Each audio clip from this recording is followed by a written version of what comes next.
Okay, we have a good number of participants now, so let's start. Good morning, everyone, and welcome to the showcasing event for the first winners of the Innovation in Water Challenge. We're really excited to welcome everyone today and to hear more from these projects. My name is Caroline Pradier. I'm the program manager at Nesta Challenges, working on the Innovation in Water Challenge. Next slide, please. So this morning's program, we're going to briefly hear from John Russell at Ofwat, and who's going to give us a few opening remarks. And then we'll have a conversation with 3 selected judges from the judging panel, moderated by Harry Armstrong from Ofwat. And then we'll have a short presentation of the 11 winning entries, which is probably the exciting part of the day, because we can finally see what has come out of the first challenge. So really looking forward to that part. Next slide, please. So John, I'm handing over to you. Thank you. Great, thanks. I always like seeing these photos that you have, of people when, but they were taken a few years ago, and always makes me a little bit sad how much more I've aged since that one. Thank you everybody for joining, and it's great to see so many people on this call. I think it shows the level of enthusiasm for the innovation competition and what we're doing here. We've been absolutely delighted to announce the successful projects from the inaugural IWC competition a couple of weeks ago, and really pleased that we've got this opportunity today to showcase these projects in more detail, talk a bit to the judges about the process they went through, and actually sort of, I suppose, get under the skin of exactly what we're doing here, because I've constantly said that the aim of this competition and what we're trying to do in Ofwat is not just to allocate money to projects, it's to try and catalyze real change in the sector and try and bring a level of stimulation of innovation and help the sector move along to the next level of its innovation development on some of these big existential challenges that it faces. And I thought, I hope you can see from the projects that won in this first round that that's been the focus, and that's been the focus of the judging panel. And we were really pleased with exactly the really high caliber of the judging panel, which again shows the level of enthusiasm. And I think to some degree pent-up demand for this work. The IWC is the very first foray into delivering an innovation competition, and the second chapter of this adventure starts tomorrow with the launch of the Breakthrough Challenge. So this is the bigger chunk of money for this year that we're allocating, and obviously we really anticipate a strong level of bidding from that. We received 61 entries for the IWC, which really exceeded our expectations, though it did give us a bit of a headache, obviously, in terms of being able to choose that.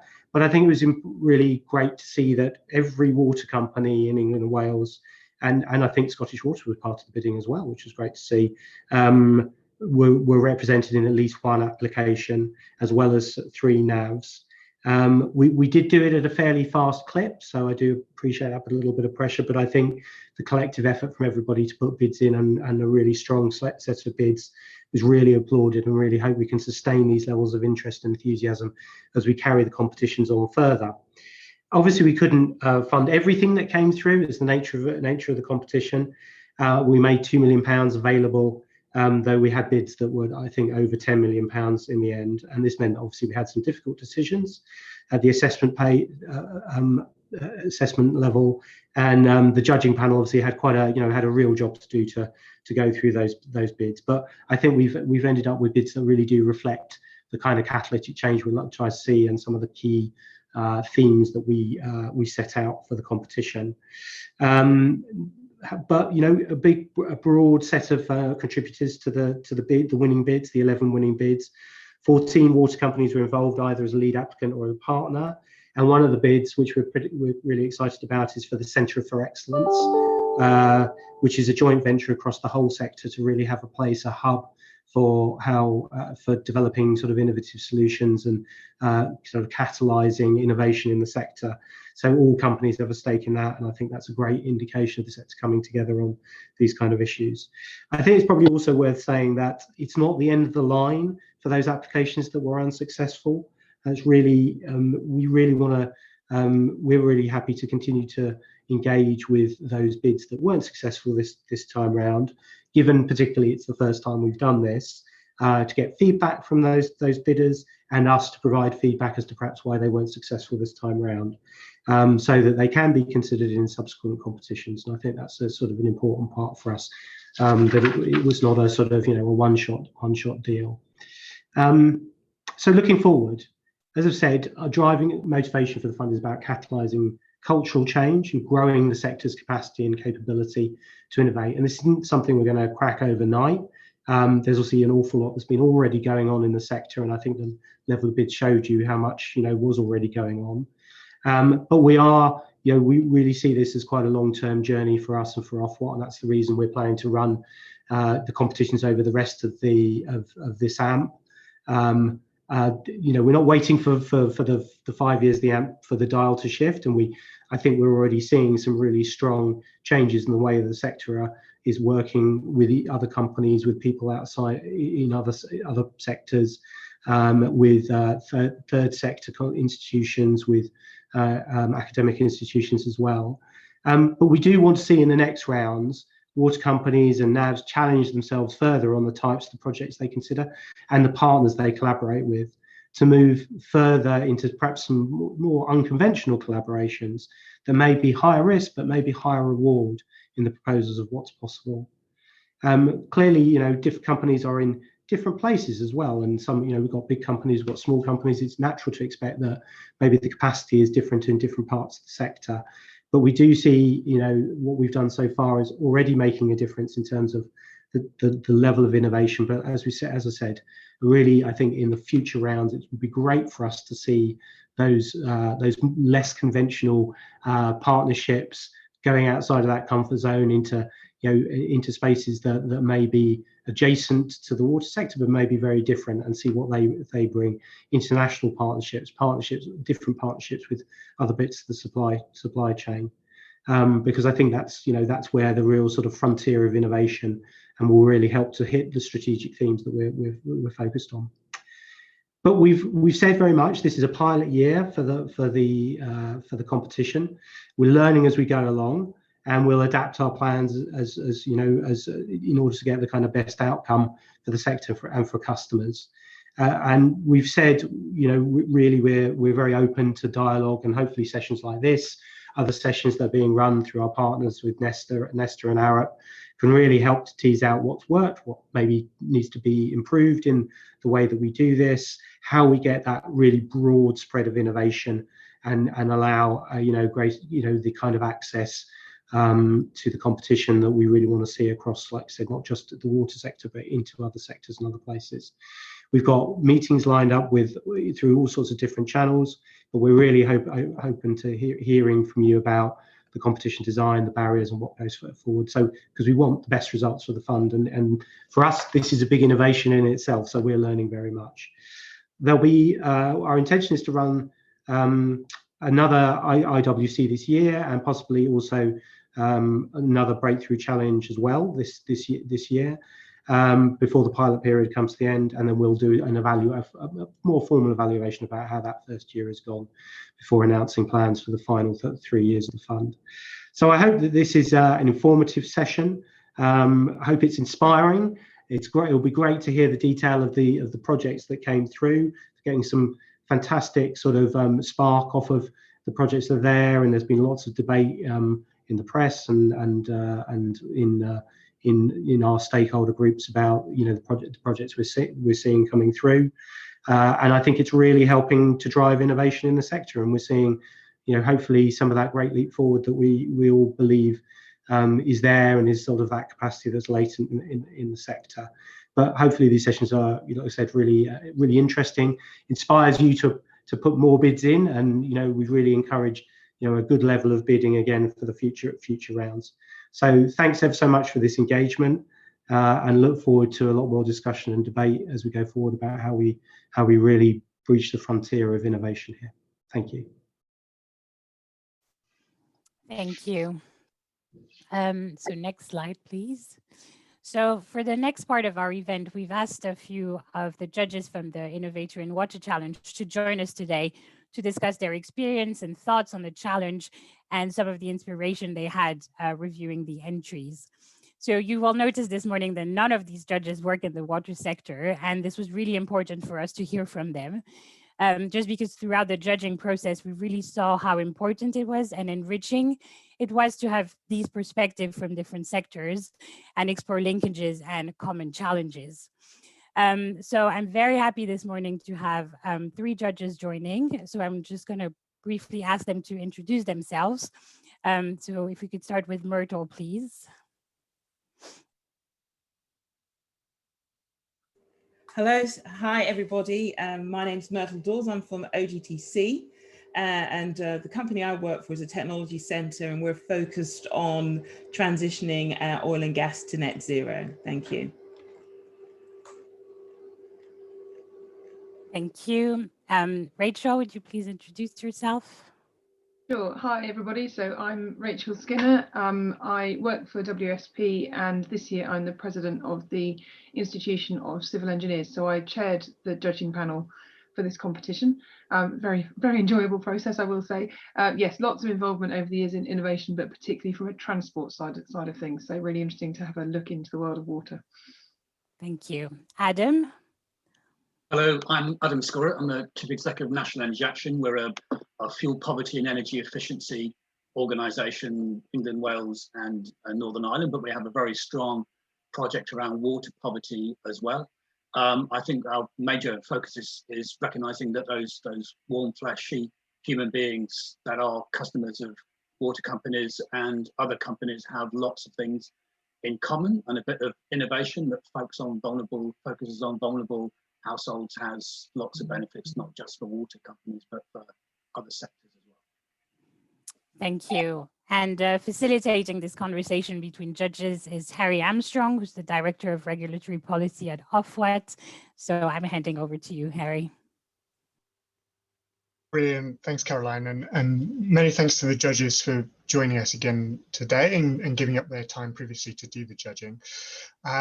So let's kick off and maybe with some initial reflections from the judges when they were looking through the range of projects that came through and some of the specific ones that won. What were the types of things that you were particularly excited about? And from the point of view of coming from outside of the water sector, which of the entries do you think kind of had the most opportunities or created the most opportunities? Should we go to Rachel first and then Adam and Myrtle to get initial reflections? Sure, thanks, Harry. I think for me, the most interesting and I guess probably the most exciting thing in terms of getting across a large range of these entries and really understanding kind of what was in the bucket and what we were going to be choosing from is that there were so many examples of really creative thinking around real world challenges and really kind of applying that thinking on the ground, sometimes in a very local way, sometimes in a much more sort of a regional or even national way, but really getting to grips with some of these really big world challenges within a pretty reasonable funding envelope, but in a way that it felt there could be some real change, some real outcomes, some real things that could then sort of spawn other good thinking that kind of flowed beyond their own individual borders. For me, the most interesting kind of topic, I suppose, and those of you who've heard me speaking at all in my ICE role this year won't be surprised to hear this. The most interesting topic was essentially anything that touched in any way on the issues to do with the climate emergency, to do with climate action, whether those were the pieces to do with the circular economy type thinking or to do with resilience or to do with carbon reduction. I think it was really interesting to see how it wasn't just one take on that particular issue. There are so many different things clearly that we need to get to grips with, and within the water sector as a whole, it was really exciting actually just to see how that thinking has already become so broad in terms of all the different things we need to get across, which is great. And I suppose my kind of final thought on this is that I think we mustn't underestimate the power of these projects in terms of what they really could deliver, not just for this sector, not just for the UK, but certainly for other sectors and other geographies as well in time. So yeah, really fantastic to be involved. Adam, do you want to come in? Yeah, many of the same things as Rachel. I guess what really struck me was being at the ground floor of a process. So if I was to say three things that struck me about it, one was, I think the process itself created an accelerated partnerships, which seemed to be at the heart of enabling water companies to think beyond business as usual. So I think that feels embryonic, and John was saying this is the first stages of it, and I think that's what gave me huge hope, because some of the projects at very different stages of development, some really well articulated, some coming through, but to have that many issues submitted to that sort of interrogation within companies and through partnerships, I think is a really strong opportunity. The second thing was, especially around a couple of the projects, the opportunity to create a platform where we learn from innovation. So rather than go from project to project to project and repeat the same opportunities and mistakes, it did feel like there's the opportunity for an iterative process whereby you go from issue to issue to issue and challenge, building on what we learned with a strong focus on evaluation to make sure that we don't just see these as a challenge fund, but as a cultural process where we learn from innovation. And I guess the last thing was in different ranges of the projects is the focus on evaluation and evaluation partners. So not just delivery partners, but whether it's kind of academia or consultants or third sector, but not much. It was that real focus that evaluation and dissemination is at the heart, and I think that was taken to heart by most of the bids that came through, and I think that's a really positive feature of the bids that we have. Great. And Myrtle, do you want to finish up with your reflections? Yes, so I think just to build on what the other judges have said, I was probably most surprised by the similarity of the topics to, what we're dealing with in energy. So, we had the stuff around, how we're addressing the climate crisis. We had a big digital input, all the things around how we build data, how we interpret it, how we use it. And also other things like reuse of infrastructure, leaks, all the standard things which you would expect to see. So it's really great to see that. And it actually gives us great opportunities in terms of collaboration across sectors. Probably the other thing I wanted to mention is I was actually really pleased to see us also focusing on the innovation process itself. So you wouldn't be surprised because I work at a technology center and we're really focused on that. But one of the things that we've noticed is even with great innovation, unless we've got the right culture for it to land in, it doesn't land. So having a focus on innovation itself, how we collaborate, how we transform, and how do we make sure that we have a place where we can all get together and talk about how to fail fast and move on and share is absolutely amazing. So those are my reflections. Thanks. Great, that's brilliant. And that speaks to Adam's point about evaluation, which is, all of that is definitely a strong input or something we want to get out of the fund. And I think it'd be good to come back to that in a second. But first, because, as Caroline said, you all come from other sectors predominantly in terms of the work you do. And that was a really strong theme that came out during the judges' discussions, was actually how much alignment there were between some of the projects coming in and other sectors.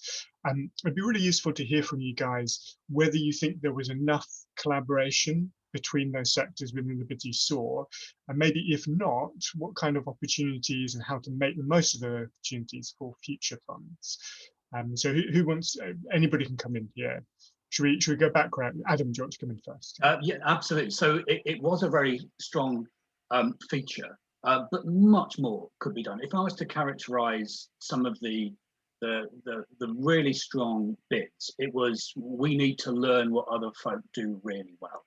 We need to not reinvent the wheel and do it. And that's absolutely great. But what I was really hoping to see, and maybe we weren't going to see it at this kind of first stage, was something much more, I don't know, pompous terms, intelligent system integration, about actually doing things together identifying and scaling problems together, and what, especially for me coming from energy, especially when you think of the regional and national footprint of these companies and energy network companies, same communities, same human beings, the same challenges, especially around vulnerability and income, and yet it's still learning from one another. And I think a really big next step, and maybe we need to do this first, the next big step was about common challenges and common solutions rather than shared challenges and solution. That was really important, and for me, obviously, a key to that, and a lot of learning that could be done not just from energy, from other sectors, is really getting much deeper into the sense of individual, household, customer, and community benefit. How do you think through that? How do you identify where the benefits of innovation may fall, and then how do you accelerate and deepen that for those households in the greatest vulnerability? I think that's an area where innovation, especially from firms who are primarily driven by engineering challenges, need to do a huge amount more, not just to get trapped in the basics of social return on investment or monetizing the bill reductions for households, but how it makes people's lives smoother, better, and communities more resilient. So lots more to learn, but I think it was a great kind of starting point. That's good. Who would like to come in next on that? I can briefly if you like. Oh, Rachel, yep. I'm off mute, I'll carry on. I first of all, I would agree completely with everything that Adam's just said, so I won't say all of that again. I think though, for me, maybe just a couple of thoughts there. In terms of, the clue was there's a huge amount of collaboration that came through in space, no question at all, but it was mainly within sector or directly adjacent to sector. So I think there absolutely is an opportunity to stretch that more widely. And one idea that occurs to me is that now we know which of these projects are going to get some funding, perhaps it will be worth engaging with the wider infrastructure and engineering community, not with thousands of people, but with a select few people who might be able to signpost and point in terms of, right, if you're going to do this bundle of 3 or 4 projects, perhaps it would be worth a conversation over there or over there. And I suspect that actually it wouldn't be that difficult to sort of build in a little bit of that thinking even now in order to guide the kind of the first steps of each of these projects as they go through, and avoid, as Adam just said, that sort of, learning things twice by mistake sort of syndrome that might otherwise come through, I guess. The other thought, I suppose, in terms of, I guess, something I would have liked to have seen come through more clearly is that in some cases, the purpose, the clarity in terms of what exactly is this entry trying to get at. Sometimes it was dead clear, but more often it wasn't all that clear. And as judges, I think in terms of the conversation we had while we were going through and agreeing which of the various submissions were actually going to get funding, it became very obvious that those who were able to communicate and express very clearly what they were trying to achieve in a very, very specific way tended to do better. Other times we were having to interpret, and actually between the judging panel we were finding we were coming up with different interpretations. That's not specific, of course, to this sector, it's everywhere, but it's that communication challenge that I think, that there's an opportunity there, I suppose, to pick that up and to see what we might do with that, so that as and when these projects deliver, we are completely clear about exactly what has been discovered, shall we say, and what could be shared and so on. Yeah, that's really helpful. Myrtle. All right, thank you. So I think for me, amongst some of the sectors, we are dealing with a very similar problem, especially when it's old infrastructure, trying to find data, interpret data, stop leaks, stop things coming into pipes, old systems. So I think a lot of opportunity to collaborate, because even when I look at what we do at OGTC and the solutions that have been brought by the various developers, of which we've had thousands of people bring us ideas, and I see what we're doing here, you could see if only we could join that bit and that bit together, we'd actually have a more of a systems approach to the problem. But of course, that's just something we're learning, and that may be something we can work on. Perhaps the one thing I would say is, if we look at the industries which have this infrastructure, you can see there's commonalities. But some of the areas that I think as industry we fail to do very well is to reach out to those industries that are doing things really well. So retail actually does some really fantastic stuff with data. Pharma does some fantastic stuff with tracking and knowing where everything is. And it feels as if there are some solutions that are sitting there which are not in the adjacent sectors, maybe in the adjacent sectors, which if we could just go and grab some of those, they would address some of the problems we've got. Yeah, that's really helpful. And let's come back to that point about trying to spur an innovation culture, because that's obviously something that's key within you know, what the overall fund is trying to achieve, and something where we think there are big wins to be had. We've talked a bit about collaboration, and that's obviously was one of the fundamental things the IWC was focused on. We've also talked a bit about evaluation. What other things, if you were judging future competition, would you want to see articulated under, I think, what we framed as innovation enablers, ways of working? Is there stuff around, you know, making sure it's integrated into the overall business? Is there stuff around, you know, more deeper things around what that collaboration looks like? What are some of the areas that you think really need to be picked up that you didn't necessarily see this time around? Maybe we'll start with Myrtle this time. Yes, so just quickly, I think perhaps as this process matures, you know, we really need to be very clear as to why this is adding to the general capability in terms of the solutions and the innovation we're trying to, the problems we're solving. So I did see lots of technology. It's all very exciting. It wasn't really clear whether or not the applicant, though, had gone and done their horizon scanning of, was that at the top of the pile?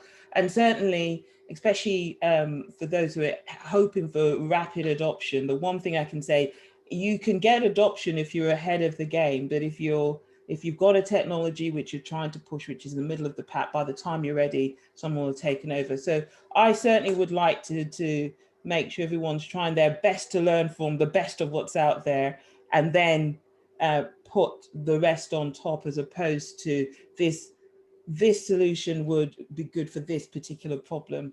You know, at OGTC, we've actually seen technology where we've funded it, and then its shelf life has run out very soon because someone else has done it. So I think that's important, to make sure that the gap that you're addressing is clear and gives you sufficient headroom to run with that. Thank you. Yeah.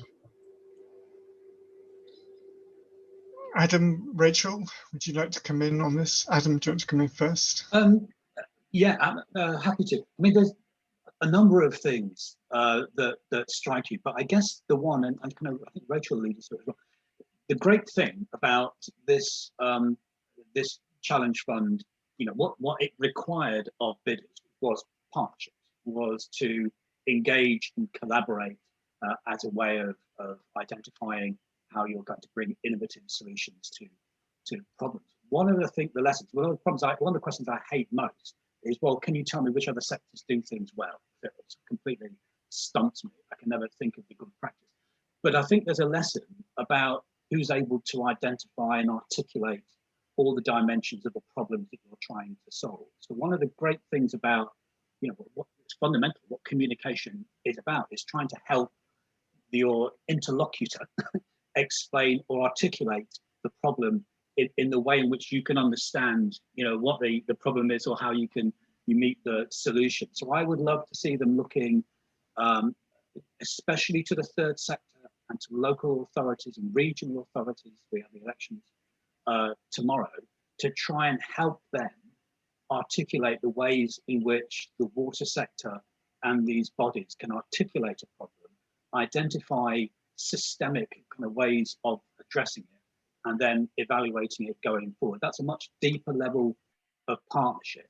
One of the experiences, and I'm not saying that they do it great, but in the energy sector, is around the whole net zero decarbonisation of heat challenges. It's only possible to frame solutions to those if you have something like local area energy planning, because you've got to allow electric vehicles to be charged and heat pumps to go in. So you need to work with local agencies to understand how you're going to drive through that problem. The first step there, and it's taken some time to learn, I don't think everyone's learned it, I don't think many people have learned it at all, is that you need to help those partners express the problem and express the routes to solution in order for them to be really engaged partners in the delivery of those solutions. So one thing I would really like to see across sectors, and I'll just use the energy example because it's the one I know the best, I'm sure it's not the only or actually the best example, is how you take partnership collaboration to the next stage, not just in terms of the lead partner, the water company saying we have a problem, who can we bring in order to be able to solution. And actually some of the best bids had that flavour to them. It had the flavour that it was the company and some of their key partners explaining in depth and with clarity what problem you're trying to solve and what the process of resolution was going to be. That often, not always, but that often just kind of rang through as the most clear-sighted, strongest partnership, seeing all the obstacles and the route forward. So learn from other sectors about the depth of partnerships, but not just other commercial network sectors. Third sector, local authority sector, local partnership sectors as well. Yeah. Rachel, do you want to come in as well? Yeah, just briefly, I guess, just to offer a couple of extra thoughts. I think that the challenge with this is that if we cast around looking at what other sectors did well yesterday and the day before and the day before and all the rest of it, we might miss the opportunity to look in a slightly different way at where there are similar challenges, where there are similar questions being asked, where the focus and effort is today. Because actually, sometimes these things around innovation, I always feel it's to do with pace and energy and appetite for change and so on. So where is there similar effort and focus going on? I mean, the climate one again just jumps out obviously as something that is a natural candidate for this. But so is the post-COVID recovery side of things and all those customer pieces we were just hearing about. It feels that in terms of timing here, there could be a fabulous opportunity actually for some of these funded projects to join in and actually support a bigger endeavour and think about how a particular solution that's been proposed within this competition could actually offer a build to what others are doing. A little bit like Adam was just saying, it just feels, if we can find a way to mesh in with areas that others are learning and focused on, then actually that cross-sector piece might just naturally sort of almost fall in line. But I think it's fair to say if we don't go looking for it, everybody gets carried away, the blinkers go on, and off we go down the usual channels, and then we end up in another situation where we say, gosh, we really should look outside the sector and see what everyone else is doing. So no, it does feel that there's a great opportunity to be a little bit more bold perhaps than usual with this kind of thing, and to use this this round of funding, I guess, as an opportunity to just lift the eye line a little bit and think about that and see what comes out. I mean, as Myrtle said, there's a piece around, if things don't work out, that's fine, but what have we learned? We've always learned something, right? So there must be something that comes through from all of these ideas. But wouldn't it be fantastic if those ideas then actually did, as I say, build into a wider picture of progress across the whole of infrastructure rather than just within the water space? Yeah, no, it's come across very strongly in everything you said, and I think to that point as well about looking forward and not just looking at what's happening now. The sector has, a number of cross-sector strategy documents it's been working on, setting out the challenges and kind of where it is. Other things happen in other sectors like that. So good kind of forward-looking, proactive engagement is definitely possible on that. So we're about out of time, almost out of time. The last thing I wanted to ask the judges was some kind of final reflections on whether there were any particular types of projects or challenges that were missing from the group that they saw for the IWC. And also just thinking about some of the larger challenges, and this being quite a small funding opportunity, what could be done with more funding? What could have been done to take some of these projects or some of the projects like this to the next level? And what would that look like, and what would that mean in practice? So I'll give you 2 seconds to think about that. While I just say a big thank you again to the judges here, and also the other judges on our judging panel for all their help and support, because I think it really helped us pull out the best projects within that group that we got in, which was no easy task, as John and Caroline were saying, with 61 coming in. And we hope, you know, in the future that some of these judges might come back for future IWC or breakthrough challenges. So again, a big thank you to them. And I'll leave you to give final reflections. Let's go Adam, Myrtle, and then Rachel.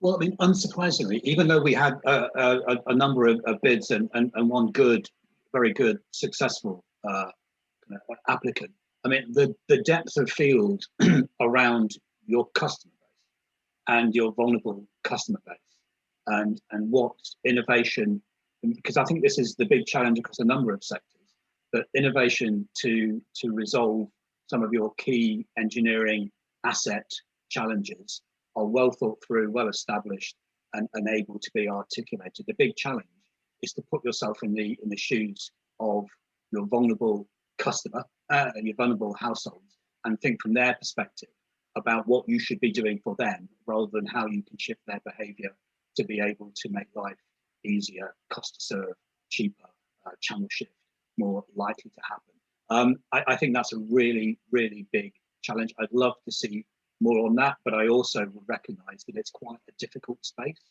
for companies, especially network companies whose data around their customer base is not fantastic, to be able to do it. So I don't underestimate the challenge of doing it, but it's such a big prize. And I would love to see a greater emphasis and some more focus on that in future rounds. Great. Okay, thanks. Me next. So I would have said customer as well, but it's already been said. So perhaps the thing that I think is that even though we had quite a few and very good entries on data, I still think that from a data perspective, this area of how we actually have industry solutions, and hence have the accessibility of data, and how we really convert from the unstructured data and all those techniques, so that we have something to do predictive analytics of. Because I think that's missing, and certainly of course the energy sector. I know that the energy catapult has been looking at the platforms for data for energy. Oil and gas are joining that same thing. So I think there is something there about how we actually join it, so that it's not done in pockets, because it's all about it being accessible. Sharing is slightly different, but it's got to be accessible. And there's some really nice techniques out there, so that this can really open up the area of how we then use the data. And I think that would be good. I think in terms of the next level, I'm not sure. I thought that the most of the projects were bite-sized, which I think is really important in terms of innovation. And so, because you want to be able to fail fast or get some early successes.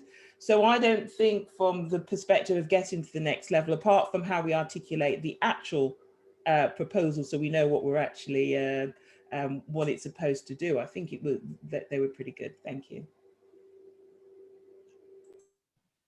So I guess just to kind of close us out, I guess, in terms of this section, maybe I'm being a little bit cheeky here, but I think rather than asking sort of what more could be done, I think I'd almost flip it and say, well, actually the challenge right now is that simply it's about doing the best with what we have got, and delivering on this sort of portfolio, I guess, of ideas and projects that are now in the mix, because that is surely the best way to prove the process, to showcase the range of ideas, and that naturally will start to open doors for that next level, and will generate interest and that kind of thing. So for me, I mean, coming back to something I said a few minutes ago, it's got to be all around laser focus on the key question: what exactly is each project trying to find out, making sure that's 100% clear across these wide teams that have been formed, making sure we don't get distracted by interesting side channels. It's very tempting, isn't it, always to go off on some sort of foray that ends up being, you know, very time consuming and not particularly productive.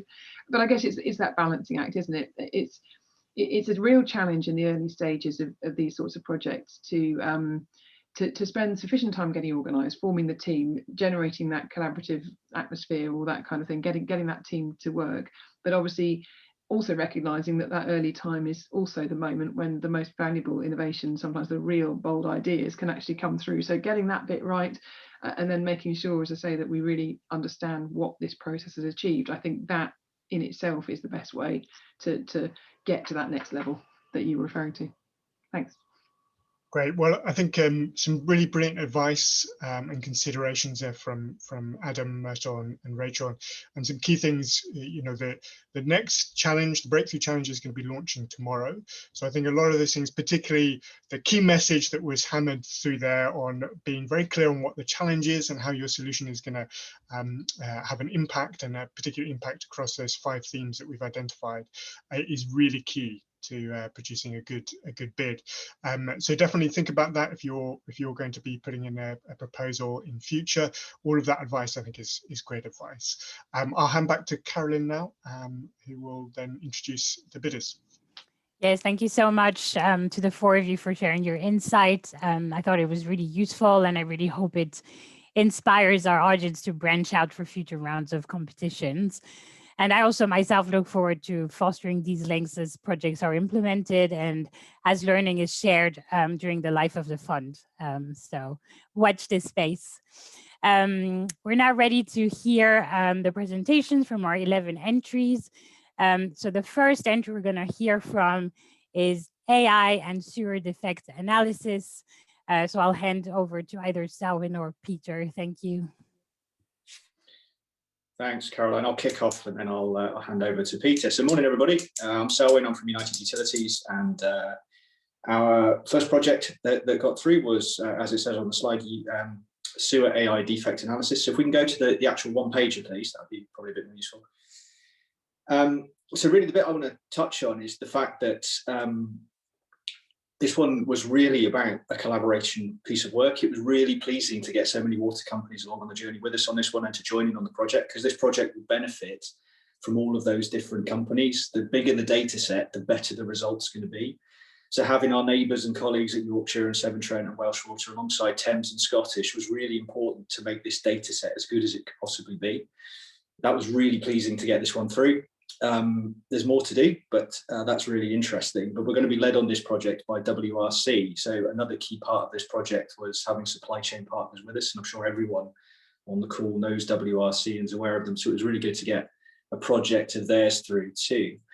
And that's a nice segue over to Peter Henley, who's hopefully made it onto Zoom, who's going to talk us a little bit about the project. So Peter, over to you, hopefully. If not, I'll attempt it, but I'll give him 10 seconds to join. I'm sure you're there, Peter. Sorry, muted. Thank you, Selwyn. Yes, Water Research Centre, WRC, delighted to be joining with United Utilities and Yorkshire Water and the other water companies to develop this new solution to aid the adoption of AI or machine learning for the recognition, data recognition for defects in the work of sewer condition assessment. WRC worked with the then water authorities to develop the world's first coding structure for the condition assessment of sewers. And that led to the development of the Manual of Sewer Condition Classification. So we're delighted to be 40 years on at the forefront now of developing a new solution to aid the adoption of machine learning to recognise and categorise defects in sewers. Sewer condition assessment is vital to maintain our wastewater network's performance. And sewer condition assessment has relied traditionally on skilled inspectors to identify defects and features in sewers. And this is, I speak from experience, is a time-consuming, fairly repetitive job, especially where there's in pipes where there's very little wrong. So machine learning, we see real benefits in undertaking this work. and this allows the machine learning will be able to be more accurate and more consistently applied, and it allows the specialists to focus their attention on the more complex issues and to identify new and innovative repair solutions. So WRC and the UK water industry, by sharing data, will provide a unique opportunity to develop a wider range of training images to train the software. So the current software is restricted by the images available to train it. So pooling this combined data asset base will enable that to be stretched much wider and give greater accuracy and more effectiveness.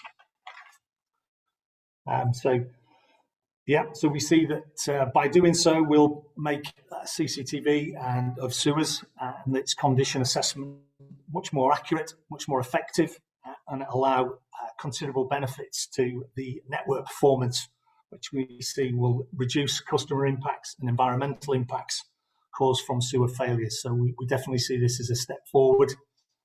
So we'll be keen to engage with the water companies as a group to collaborate on collection on shared data, but also looking to the current AI software providers to understand how they effectively identify those images and categorize them, but also looking at other sectors. And I think it was touched on by the judges. We're looking at the rail industry, where they do a lot of rail inspection, and also the highways, etc., where they do a lot of road inspection. So there is definitely a crossover there. The challenge is just trying to join all the dots and making a very effective training data set that will move AI software forward, not just in the UK, but globally as well. We see this as a real development that we can take forward. Thank you. Thank you to both of you. We'll now hear from Catchment Life. Debbie, if you please take the floor. Thanks, Caroline. So I'm Debbie Wilkinson. I'm the groundwater manager for South East Water, and I'm just going to present the Catchment Life work, which is to do with developing software for managing river species for ecological improvements of our water environments. Next slide, please. So we actually started with a problem that we wanted to resolve. So that problem was that the reasons for ecological failures in our water environments tend to be complex, and they're commonly due to interrelated pressures. And solutions tend to fix one of those pressures impacting the failure. So that could be water quality or water quantity, but without fully understanding and fixing the other pressures at the same time limits improvements for ecology or WFD status of water bodies. So the aim of Catchment Life is to develop simple, user-friendly software to assess catchment scale pressures and impacts, but at species level, which is very different to the approaches that are taken at the moment, especially in terms of things like WFD and improvements to water bodies. So our intended outcomes are to develop user-friendly decision support software, which will show different sectors or land uses that are causing the impacts and failures, and then look at how we can improve those water environments, particularly looking at the species level, and how we can communicate effectively so that others can understand those pressures and impacts and what can be done about them. We're going to develop this through a citizen science approach, so helping communities reconnect and reconnect their behaviour to the environment to deliver multiple benefits. Some of those benefits could be realised by our customers in the water industry, so making sure that we invest in the right areas for the environmental improvements. But there's also the benefits to society as well. So with this tool, we can use it to look at improving the habitat of social economic species, so things like brown trout, and also with the citizen science approach, using volunteers to help build those skills, using computer skills, for example, but then also the benefits for the environment and those long-term gains. Next slide, please. So we've got 10 partners for Catchment Life. So South East Water is a lead water company, but we've also partnered with Wessex Water, Sutton and East Surrey Water and Bristol Water.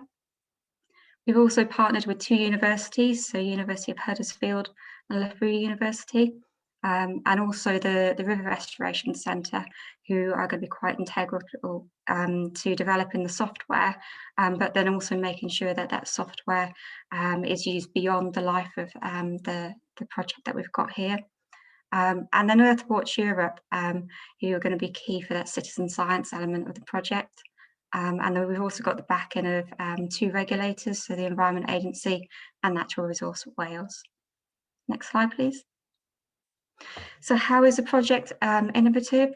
So the decision support software will be based on bespoke and scientific data models to look at the impacts of species level and what their needs are to help the species thrive. And we're aiming to do this through a collaborative approach for improvements of the water environments, but also look at the buy-in from multiple sectors.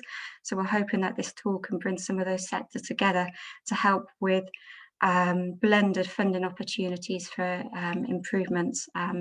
The water industry invests millions in terms of the environment and the water environment, and we're hoping to see different sectors helping with some of that work in future. The project will look at customer engagement, so like I say, involving a citizen science approach to not just the use of the tool, but the design as well. And we're going to look at testing it on different types of catchments, so uplands, lowlands, different geologies, just so that, and it's all going to be backed up by actual scientific evidence.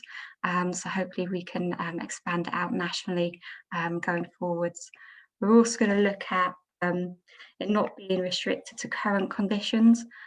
So using it for what if scenario testing to look at maybe if there's different pressures or changes in land use in future, then what impact does that have on species, and also with climate change impacts as well, so that we can look at environment improvements for future generations. Thank you. Thank you. Next team is around enabling whole life carbon design. So handing over to Lindsay and or Mark. Thank you. Yeah, good morning all. I'm Lindsay Taylor and I'm Innovation Manager within Anglian Waters at One Alliance. Mark, you there? Yep, good morning everybody. My name's Mark Froggatt. I'm a Chief Engineer with Anglian Water, and we're really pleased to be here presenting this one with everybody, because we absolutely crucially believe that this is the very next thing that we need to do, and goes a long way to answering some of the really difficult questions. So with that in mind, I'll put you into Lindsay's safe hands for the next slide. Thanks, Mark. Next slide, please. Thank you. So this Enabling Whole Life Carbon Design project is about delivering the digital tools and associated processes required to facilitate the cultural and behavioural changes necessarily to deliver low whole life carbon and cost solutions, and ultimately zero carbon emissions as a water industry. So above all, this project is about enabling the industry to move from purely capital and operational carbon accounting to true whole life carbon cost management, and delivering digital visualization tools that truly put carbon at the heart of both our design and governance decision-making processes. Next slide, please. So the project is split into 4 phases, with the essence that we can stop this project after any phase if we don't feel like we're getting the value that we should be getting. So the first phase will be to build on Anglian Water's existing carbon database to enable whole life carbon reporting, integrate this with our cost data sets, and then integrate those 2 data sets within our engineering platforms or our data-rich BIM models. Following this, we'll then create a visual project environment through which we'll use colour palettes. So the image on the right-hand side is an example of a colour palette to enable carbon and cost hotspotting that will support our design teams and in locking further carbon and cost savings. We'll then look to embed these visualization tools and data insights into our governance processes to ensure that investment solutions delivered are truly sustainable for our customers, society, and the environment. And then finally, we'll look to share the complete methodology and data set templates with the rest of the UK water industry and its wider value chain. Next slide, please. Thank you. So as Anglian Water, we'll be collaborating with a number of partners to deliver this project. Firstly, the @One Alliance, which is essentially Anglian Water's capital delivery entity. So that will provide the incubator environment with which we can trial the new tools and approaches during project delivery and really test their viability. Secondly, Sweco UK and Sweco Group, who have got industry-leading expertise in carbon cost management and have developed sustainability visualization tools for the building sector in the Nordics. Then Skanska, so with their existing expertise in the rail sector in the UK in connecting carbon and cost data sets, having them as a partner in this project is going to enable us to expedite their learning from the rail sector onto this project. And then finally, Welsh Water, who will be acting as our critical friend throughout this project to ensure we remain focused on delivering tools and processes that will work for the whole of the industry. This project will then be supported by numerous others across the sector, and you can see those below the dotted line. So I'll now hand over to Mark, who's going to talk about why this project's needed, what's innovative, and what the benefits are. So thank you. Thank you, Lindsay. So I think it was really interesting, just before I go into this slide, to listen to the panel members, and they were talking about culture. Everybody was mentioning culture. In fact, I was asked the 3 things I would change with this model, and the first one would be culture, the second would be culture, and the third would be culture, because it's absolutely essential. We're reaching out to a group which is effectively focused on delivering solutions, and it's all too easy to deliver solutions as you've always delivered solutions, primarily because you've got a known outcome, etc. And what we're really trying to do is help steer that group of people and actually get them to make the right decisions for the right reasons. We've been very, very focused on delivering capital and operational carbon. And the thing is now, as Lindsay's alluded to, this is about bringing it together and giving the larger picture. And the larger picture is, again, as the infrastructure carbon review way back when realized that 50% of the UK carbon emissions are our industry that actually delivers and builds this. It's facing that burning platform, and what we really need to do is get that data out there in a way that it makes it visible to all, and that's the key thing. So if I look through these main points here, I suppose the need is first of all, as an industry, we need this consistent and transparent data set, and that's key. We can't have so many disparate views of this. We really kind of need to have that one point that we can all argue from and to. So what's innovative about this? Well, currently we don't really have one. So that in itself is going to be a great position to be from. And the benefits, of course, is that true understanding and being able to make the right decision at the right time. And I think that's essential about this. And this guiding us now into this next phase of whole life approach is something that is really going to move us to that next phase that we're all striving so hard to get to, that net zero position. So I suppose the next need is the true carbon cost management, in the sense of the data sets, and that data set, it links into the drive of past 2080 to making sure that this tool gives us what we need in the water industry, and enables us then to not just our partners in the industry, as you saw that we've specifically got 8, if you like, very interested and supportive parties in driving this forward. But I'm thinking out to the wider supply chain for this as well, because the third point, which I'll go on to in a moment, is one that's particularly key. But again, moving away from traditional sets and being able to basically visualize. I think the cultural aspect of this is one of change, and one of the best ways that you can initiate change is to actually being able to embrace those and being able to see these intensities and really bringing them out helps answer those, if you like, those questions that everybody really needs to answer. So the last thing, I suppose, is the need, I suppose.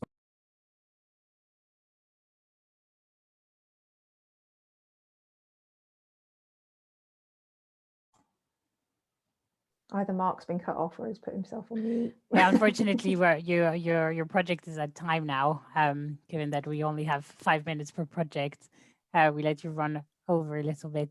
Oh, sorry about that, but I hopefully people have had the time to read your slides. Thank you.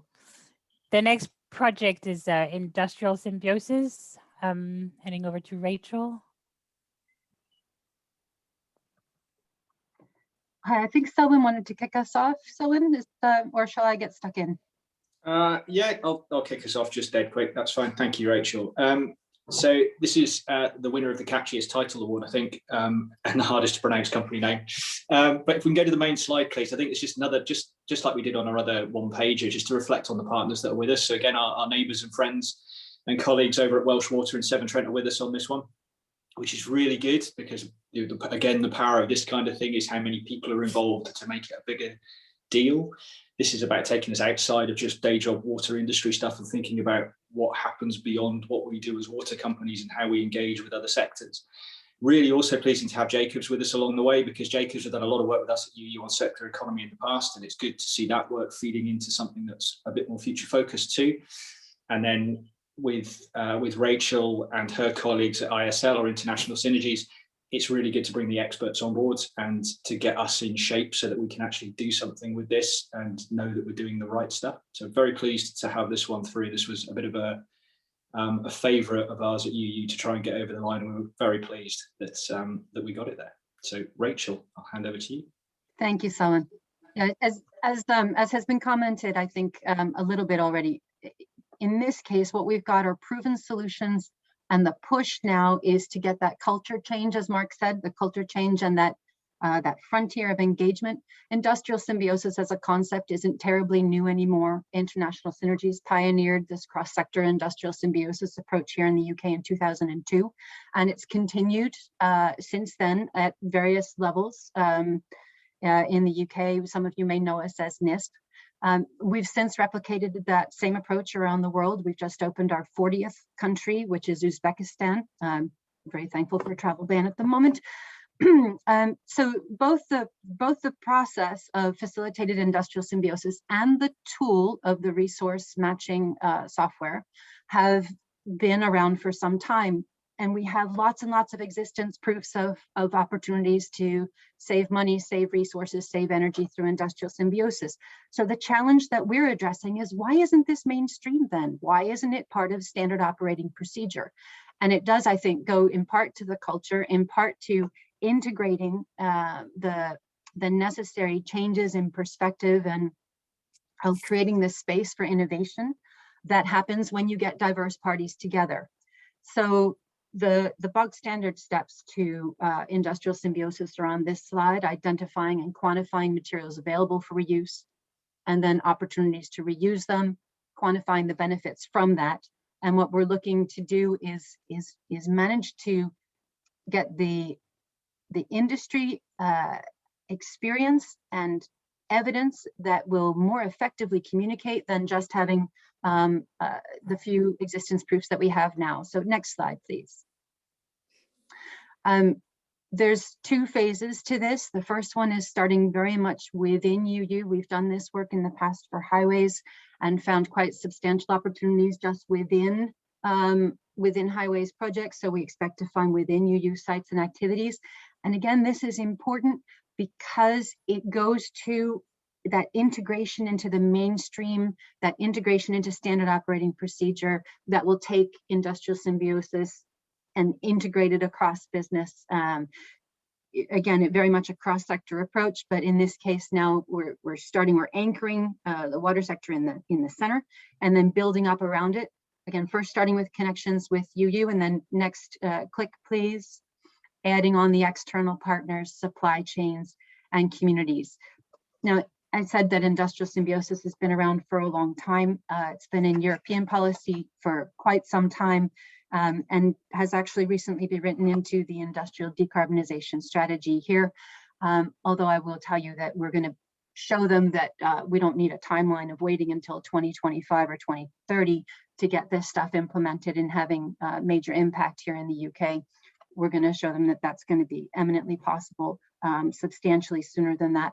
So the goal is to deliver those impacts, but also, again, prepare the communication that'll take us from, well, yes, it's been done a few times, to it's now part of business as usual. Thank you.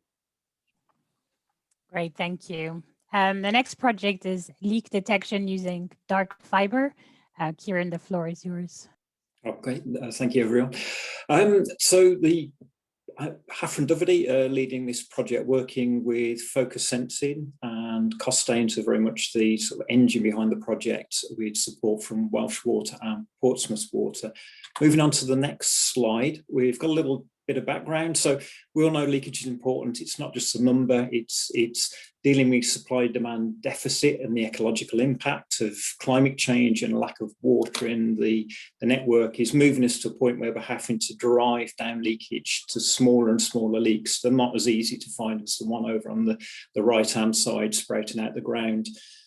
But even when we're dealing with those smaller leaks, in harder to detect materials like plastics that don't transmit the leak noise very well, leaks do grow, and it causes massive impact on our customers, loss of supply, discoloration, flooding, etc. So as an industry, we've been getting interested in leak detection using fibre optics, and it's a really promising area. It gives you benefits like 24/7 monitoring, accurate location of leaks, and it can also tell you stuff about activity on the network. So you can get a bit of network activity monitoring, use of hydrants, etc. However, the cost of the equipment is prohibitive. A unit that will do 40 kilometres of pipe will cost you £250,000. It doesn't fit into any roadside infrastructure, and to get it into the pipe is incredibly expensive and disruptive. And if you're going to put it on top of the pipe, you're relying on the speed of deployment is limited by your pipe renewal because you're doing open cut. So this is really stopping the water industry embracing this technology. If we move on to the next slide, we've got a bit of background to what we're trying to do. So essentially, we're trying to use the existing fibre network that exists out there to monitor leakage and develop a new business offering, a leakage as a service business model. The picture of the telephone box, you don't see many of those anymore, but you do see lots of broadband kiosks, and there are lots of fibre around for things like telecoms on traffic signs and all sorts. It's very, very ubiquitous and closely maps a lot of the UK's water infrastructure. So we needed two enablers. One was the network, which is already there, but also a market-ready fibre monitor that can go in the existing telecoms infrastructure. And if that's there, we've got this opportunity to use the infrastructure from other sectors. We've got the ability to detect leaks by noise, but also additional information. We've, an industry, got very interested in picking up the sounds of leaks from within pipes.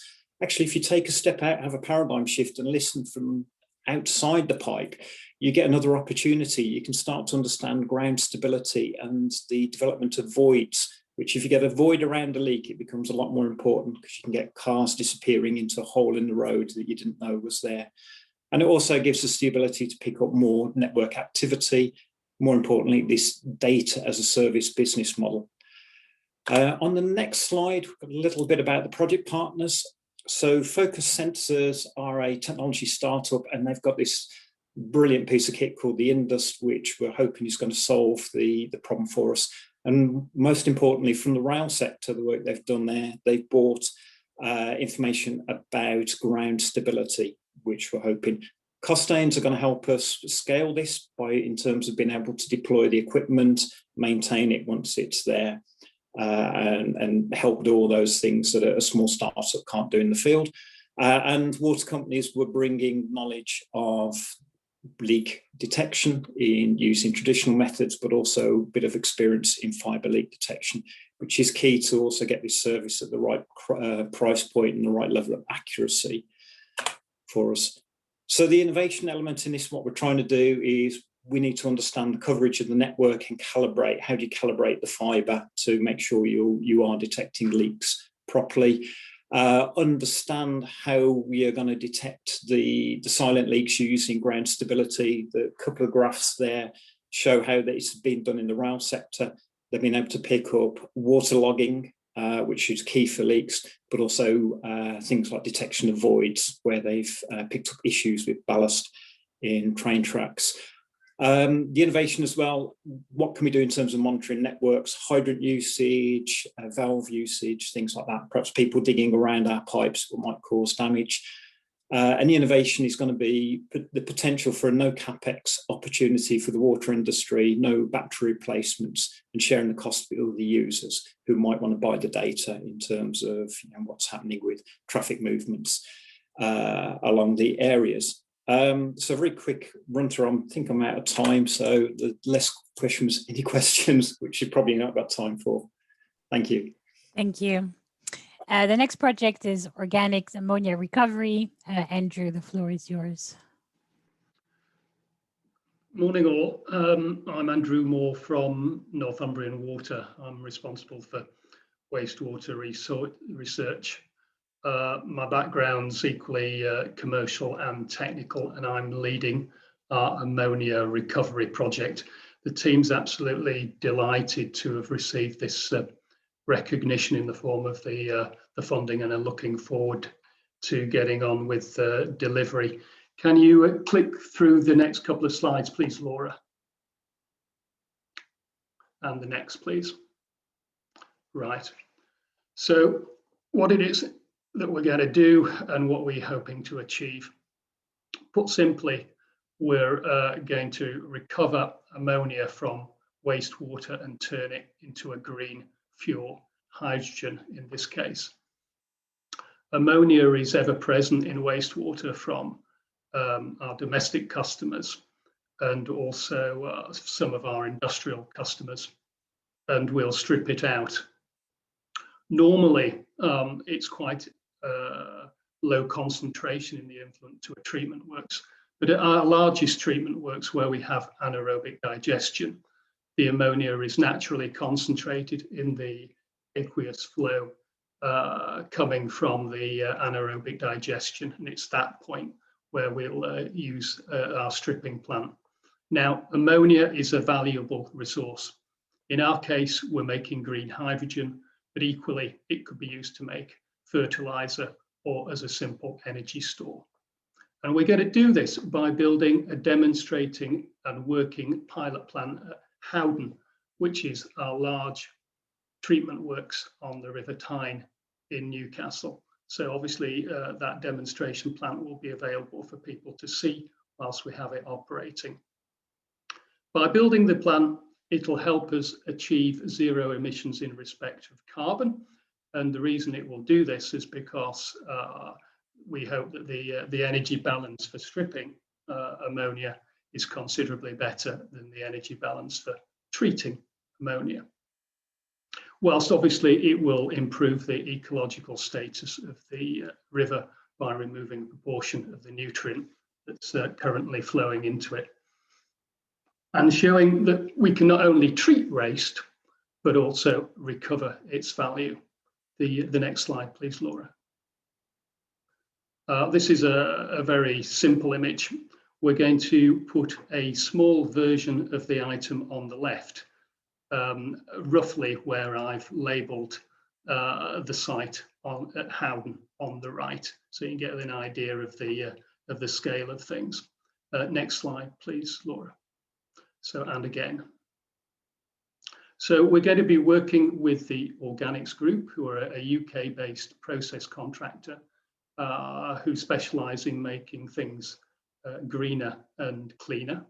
They're going to be providing us with the pilot plant, operating that pilot plant, and also, I think very significantly, putting in a considerable body of co-funding to our project. So there's leverage to Ofwat's funding of our project on top. We'll be working with Warwick University, a fine establishment, and their specialism in our project will be the catalyst they'll be receiving the purified ammonia and splitting that into hydrogen. We'll be working with Cranfield University, who have a huge research base in making use of ammonia, and have also, I think, been working with quite a number of us water companies in this area. They'll be overseeing the data and the output of the project, and we'll be working with the Wood Group, who are the existing process consultants on the Howden site. As anybody who runs a large wastewater treatment site knows, they never stand still.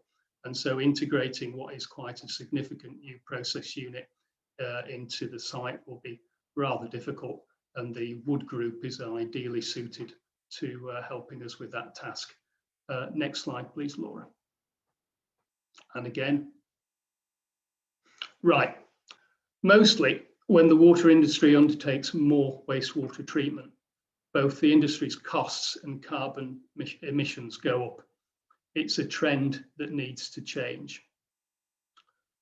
So we believe that recovery, rather than just treatment, offers the innovative solution. As an industry, we render harmless those pollutants which we receive. What we intend to do is not only render them harmless, but also render them valuable. This is the first time this technology has been used at this scale in the UK water industry and for ammonia recovery. At this scale, we know it's been used on leachate, but not within the UK. And we hope this support will allow us to be amongst the first to enter the new market for both green ammonia and hydrogen, and bring technical certainty to an exciting new technology. Thank you very much. Thank you. We're now going to hear from Reservoir Water Community Monitoring for algal-associated risk assessment. It's a bit of a mouthful, I have to confess. Paul or Rupert, the floor is yours. Yeah, thank you very much. Hi, I'm Paul Gaskin. I'm Research and Innovation Manager for Welsh Water. We win the prize for the longest title, hence why I'm going to refer to it as the eDNA project. Next slide, please. Okay, so what's the problem? Taste and odour events deriving from geosmin and 2-methyl-isobonyl are becoming more prevalent. These compounds are released by cyanobacteria during rapid growth or when they're stressed. And we're seeing that more and more of these issues in the west and north due to climate change. There's a picture on the right-hand side. I put that into an Rupert, but that's of a blue-green algal bloom. But interestingly, we don't usually see blooms associated with the geosmin and MIB. The cyanobacteria are usually in the benthic layer or clinging to rocks, and can be some way from the reservoir intake as well.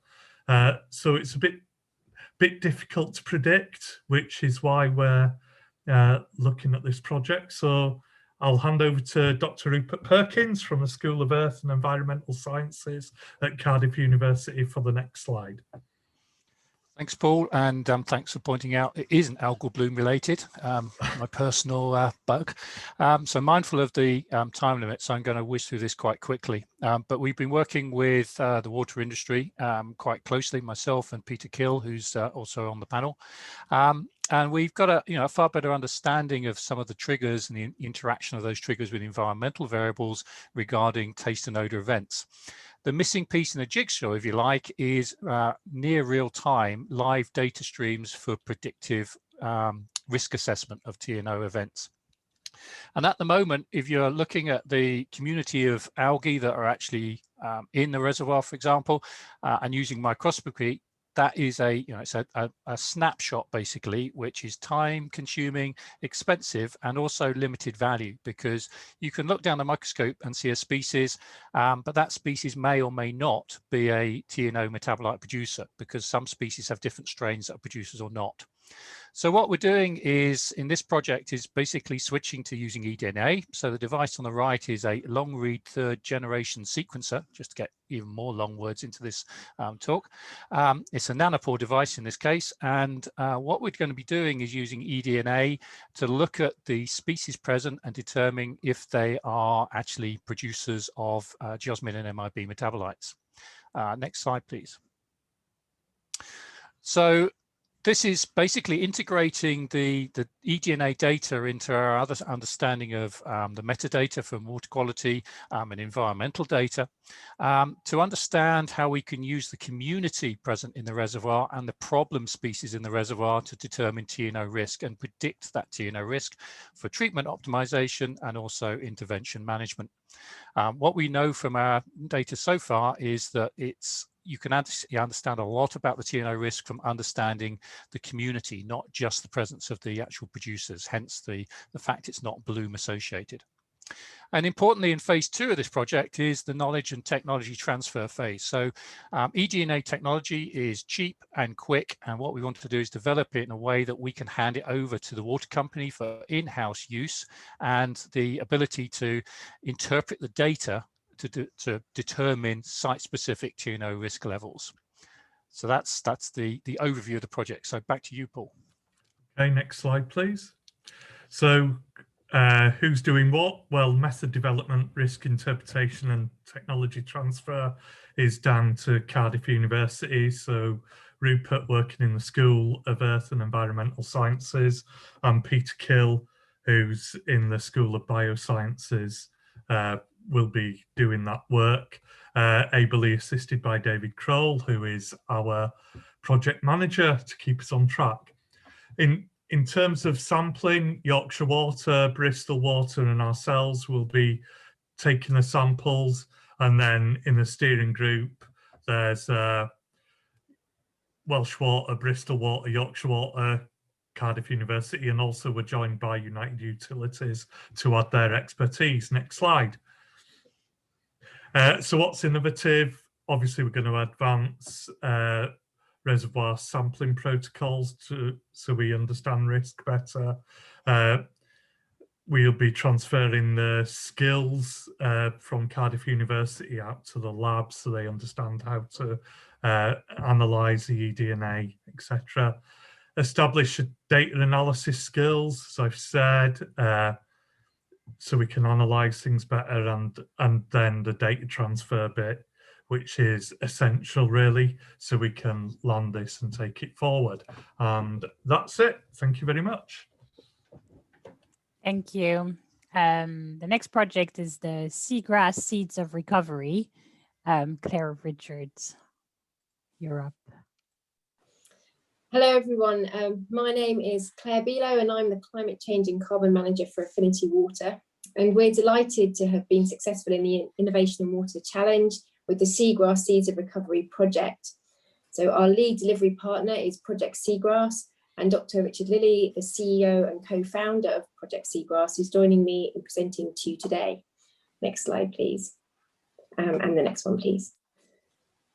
Thank you. So this project is called Seagrass Seeds of Recovery, and will provide a blueprint for upscaling the restoration of seagrass to enhance the resilience of the coastal waters of the Affinity Water and Anglian Water supply regions in Essex and Suffolk. As we enter the UN Decade on Ecosystem Restoration, nature-based solutions have become recognised as key to addressing the problems of both a nature crisis and the climate emergency. Seagrass meadows enhance the stability of the coastal zone, locking carbon into the seabed at a rapid rate and improving water quality and creating habitat for hundreds of thousands of small animals. The project will deliver a highly innovative demonstration of a seagrass nursery to facilitate future scale-up and a blueprint for a marine carbon financing framework similar to that of the established Woodland Carbon Code. Ultimately, the restoration of seagrass will help to support the UK government's 25-year environment plan. So I'll now hand over to Dr. Richard Lilly from the Project Seagrass to explain more of the project aims and outcomes. Thank you, Claire. Next slide, please.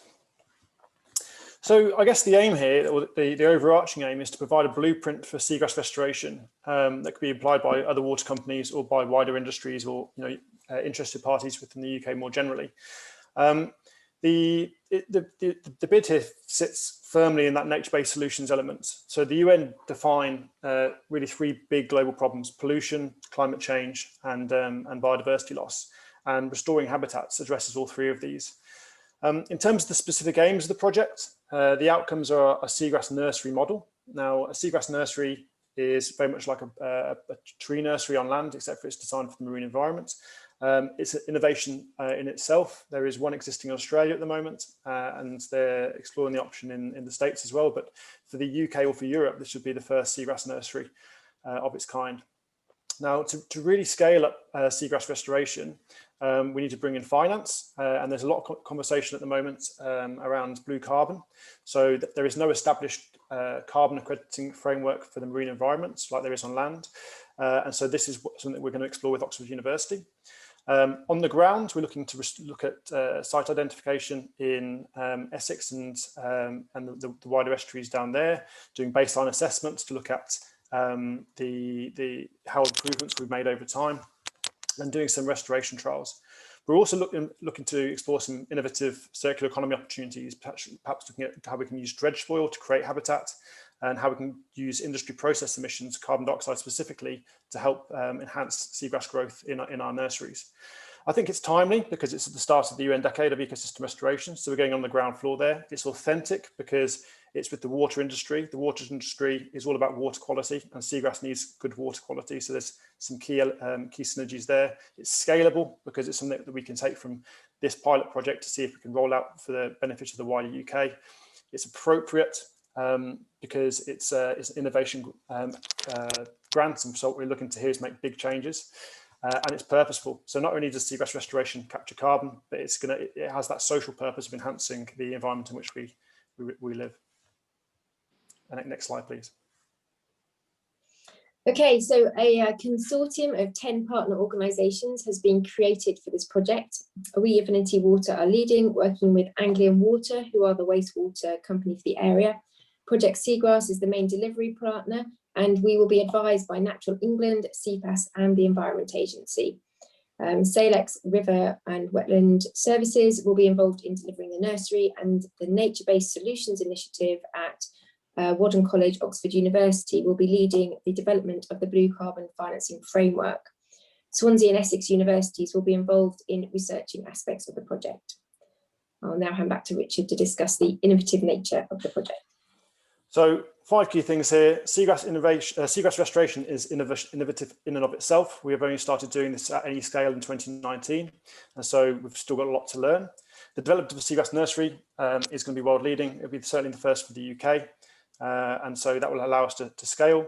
Carbon offsets for blue carbon would be a new opportunity for the UK. There exists accredited options in woodland and peatlands, but certainly nothing in the marine environment just yet. Creating habitats from dredge sediment would be a UK first, and also seagrass growth enhancement from process emissions would be a UK first. So plenty of innovations there. Thank you very much. Thank you. We can now go to the next project. So smarter tanks to build a resilient network. So Mumin and Peter, up to you. Cool, thank you, Caroline. Good morning, everyone. My name is Mumin Islam, Water Resources Planning Manager at Affinity Water. I've also got Peter on the call as well from the University of Exeter. I'll hand over to him shortly afterwards as well. If you can go to the next slide, please. Thank you. Okay, so our project, so just a quick overview of what the project's about. So this is the first time for Affinity Water and indeed the industry where we'll be exploring application of real-time control technologies on decentralized assets. And what I mean by that is tanks or water storage tanks, essentially not within companies' control. So feeding tower blocks, rainwater harvesting tanks. And what we'll be exploring is optimized control strategies for real-time top-up control for 2 use cases. So your standard drinking water tank and a rainwater storage tank. And just to put that into context, so imagine, tomorrow morning, really high demand, peak draw, if we can control that asset in a way where you can let it draw down a bit more than usual, So the status quo is, always full, stay full top-up control. It might give that extra flexibility. So it's essentially giving our controllers, greater flexibility, integrating with our own company's control philosophy to almost double or increase our capacity in terms of reservoir storage. So that's what the project's looking at. And the key thing of the project will be to develop what we call this business model canvas, essentially a template laying down the groundwork for other companies and providers to adopt this concept of value if the value is identified through successful proof of concept installation. And the goal is really to develop that technology demonstration towards the higher technology readiness levels as well. So if I can pass it over to Peter, next slide, please. Yeah, good morning, everyone. So I'm Pete and I work at the University of Exeter, where our team's currently raising a flock of entrepreneurially minded engineers at a rate of around 200 every year. And so top left here, we've got the business model canvas. So we use this with all of our students, but also our startup mentoring as a kind of a standard tool to focus on the most strategically important elements of a project. So we're hoping that by the end of this project that we're able to nail down a clear value proposition that we can then share with industry and allow other partners and players to take this forward if there's value. We also plan to look at the holistic benefits of retrofitting real-time control systems. And we're going to be sharing best practices at the end of the project. Part of it is going to be about piloting this solution at a couple of individual locations that we've identified, but we're looking at this systems approach. So we're going to be taking that pilot data and use it to demonstrate how this could be used on a more systematic scale. If we could jump to the next slide, please. So what are we actually doing that's innovative? Well, Moomin asked me as the academic to go and explore some research. So I set off my 4-year-old to have a look in his Richard Scarry book. And he showed me this alarm system from the 1960s that the Americans used to keep an eye on their fire risk. So obviously we're not going to use 1960s technology. We're going to be using the kind of more industrial 4.0 Internet of Things technologies in order to monitor and control these assets. So it's a technology-led solution. We know that the technology is available to do this, but it's a big opportunity. So Affinity have estimated that they've got around 60,000 assets in the form of small potable water tanks in their catchment alone. So there could be up to 1 million of these assets nationwide. Just jump to the next element of the slide and keep running through this one, please. And so essentially, can we drain these down at moments of high demand and top them up again when there's capacity in the network? If it's okay, I'd like to pass back to Moomin for partners. Yeah, next slide. Thank you. So we've got a really good range of partners. I would say, a good breadth of experience and specialism in the role. So as I mentioned, Affinity Water, Exeter, Aqua Civils as a delivery partner, and then Daphne, ZTech and Impact Lab. So really good range of partners. And the last slide, I know we're running out of time. Thank you. So just thank you, everyone. And here's our contact details if you want to get in touch. Really very much welcome to input. And yeah, look forward to delivering the project. Thank you. Thank you. The next project is supporting customers in vulnerable circumstances. Sorry, Yatin, the floor is yours. Thank you, Caroline. Morning all, I'm Yatin Datani from Severn Trent Water. We're really pleased that this one's had your support. So it was one that we were really keen on as well. So it's really pleased. So to better anticipate the customer support that's needed, particularly during operational incidents, this project aims to carry out behavioral science-driven influencing to improve engagement with communities and hard-to-reach customers who are in vulnerable circumstances. So can we have the next slide, please? Thank you. So the Wordle on this slide depicts some of the challenges this project looks to address and outcomes it looks to achieve. Some of you may recall that during the recent extreme weather events like the Beast from the East, the hot summer we had in 2018, and the numerous storm events we've had to tackle as a sector, we received some criticism. Let's call it feedback around the provision of support to customers who were in vulnerable circumstances at the time. Additionally, CCW's research tells us that awareness in some communities of the support that is available is quite low. All of this highlights the need to improve our understanding of and our response to customer vulnerability.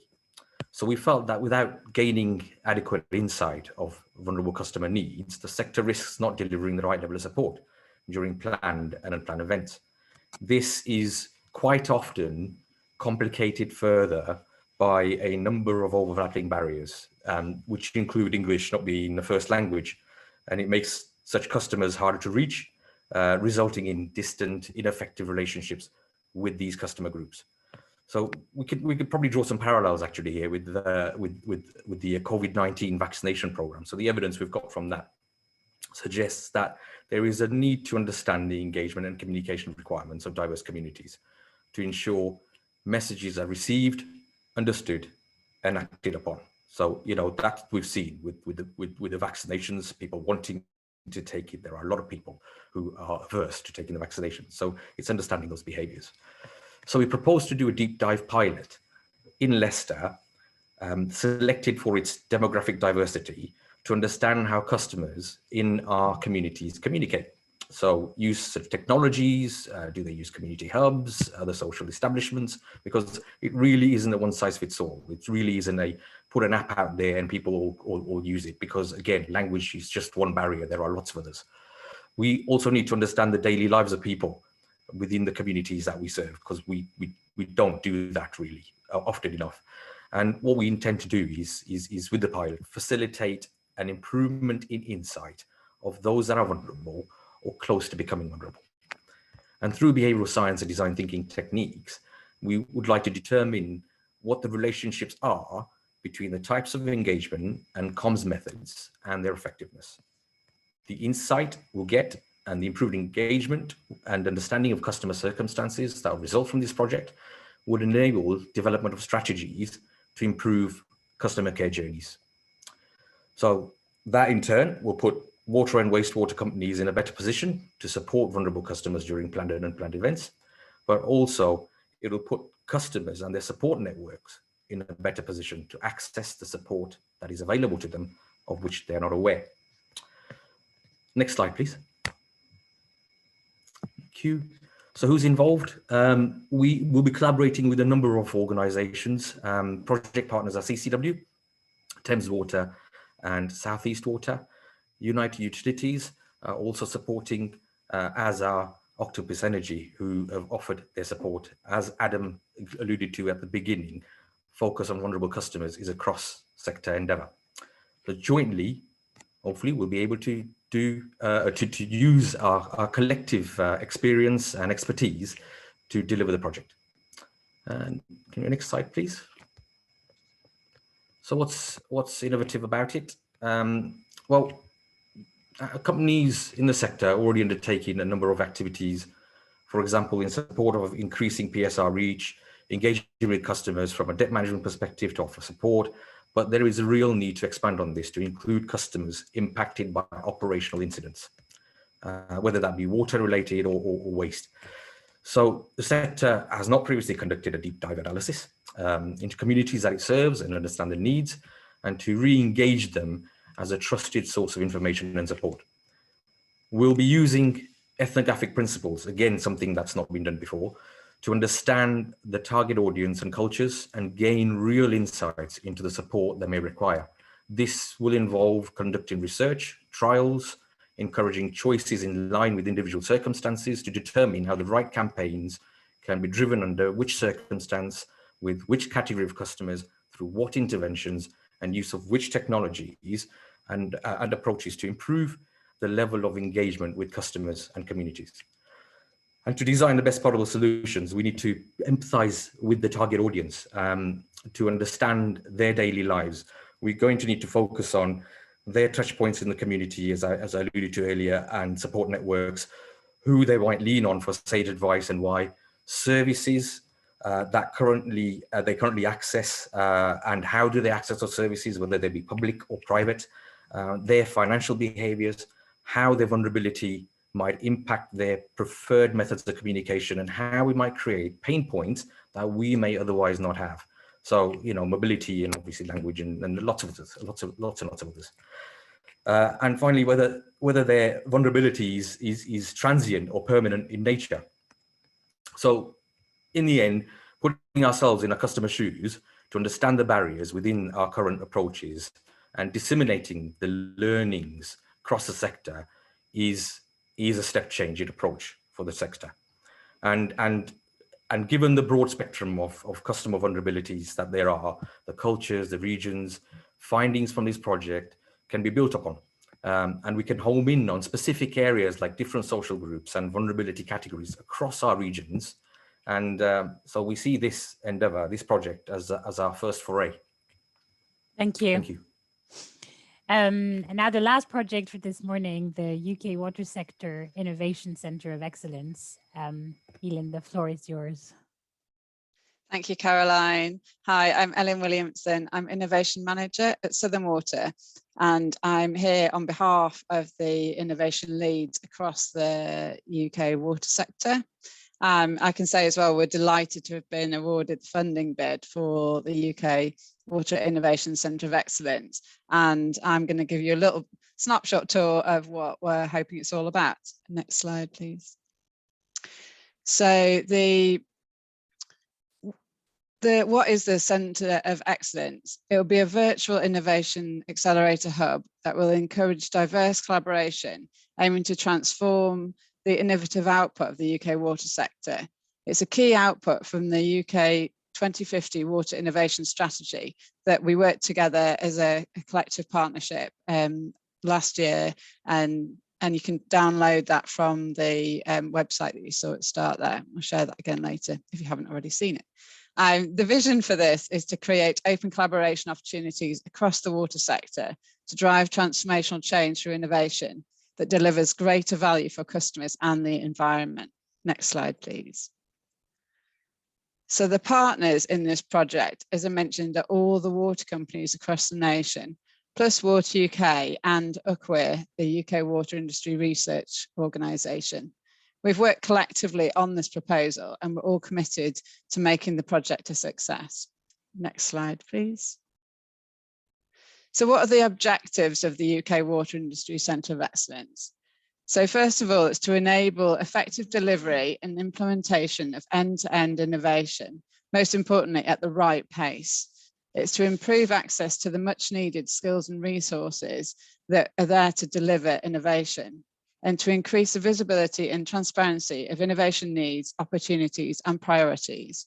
It's to facilitate collaboration, removing the duplication which we all talk about that exists within the UK water sector, and increase knowledge sharing, and also to provide a focal point for water innovation to attract global talent and investment.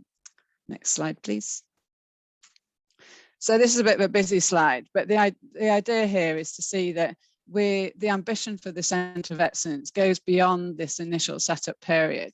The core functionality that will be established through the initial funded activity is the top 4 that you can see there in the light grey. So that's the proposals portal, which is to provide simple access to all. And it'll be a virtual proposals portal, which will allow innovators and businesses to submit their ideas and solutions to sector and cross-sector challenges in one place. It'll have innovation opportunities and needs statements, and this is to increase transparency of innovation and to improve the understanding of water sector innovation for all to see. It'll have an integrator function, developing an open approach to innovation through active facilitation and brokerage of collaboration across all stakeholders. This is aimed to be like in and out of the sector, from funders, academia and other entities, all seeking to access the water sector. It'll be a place for collaboration groups and communities of practice to enhance diverse collaboration and knowledge sharing. The really important thing here is it's not to duplicate what already exists. It's to access and integrate existing water sector entities that focus on collaboration, research and innovation. So bringing together the best of the technical research communities in the sector. Most importantly, the Centre of Excellence will promote a culture of innovation.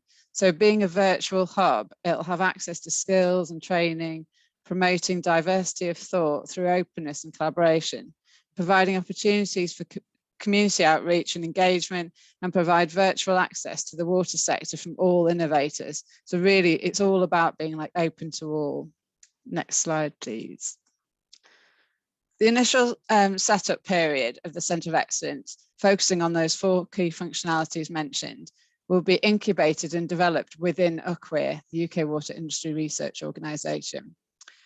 The approach is to develop a minimum viable product, taking the agile approach to build and test and learn and adapt in response to what we see the sector innovation needs really are. If you'd like to get in touch directly, you can contact Steve Kay at UCWIR in the interim until we've got the point person available. And you can watch out for updates on the Water Innovation 2050 LinkedIn page. Next slide, please.